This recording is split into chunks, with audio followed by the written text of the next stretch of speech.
আপনারা জানেন গত কিছুদিন ধরে সাভার, গাজীপুর, আশুলিয়া সহ কিছু জায়গায় শ্রমিক অসন্তোষ দেখা যাচ্ছে।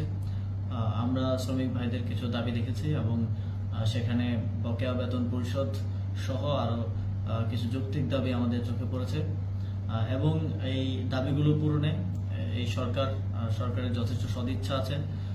সকল পক্ষের সাথে আলোচনার ভিত্তিতে, শ্রমিক নেতৃবৃন্দ এবং মালিক পক্ষের সাথে আলোচনার ভিত্তিতে এই দাবিগুলো যত দ্রুত সম্ভব পূরণে সরকার কাজ করবে।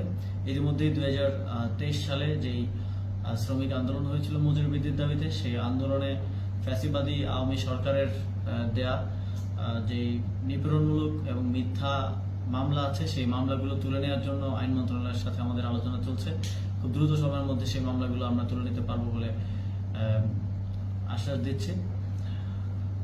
এছাড়াও আমরা দেখতে পাচ্ছি এই শিল্প অঞ্চলগুলোতে কিছু বহিরাগত হেলমেট পরা অনেকে আমরা দেখতে পেয়েছি, যাদের ওই শিল্প কিংবা শ্রমিকদের সাথে কোনো সম্পর্ক নেই। এছাড়াও জুট ব্যবসাকে দখলকে কেন্দ্র করে কিছু রাজনৈতিক এবং স্থানীয় প্রভাবশালী অনেকেই সন্ত্রাসী কার্যক্রমে যুক্ত হচ্ছেন এবং কলকারখানায় হামলায় ইন্ধন দিচ্ছেন।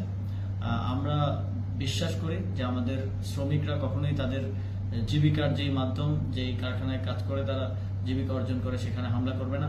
সেখানে বহিরাগতরা হামলা করছে। সরকার তাদের বিষয়ে কঠোর পদক্ষেপ নেবে। যারা এই ধরনের ঘটনা ঘটাচ্ছে, বাংলাদেশের শিল্পাঞ্চলকে অস্থির করে তুলছে, বাংলাদেশের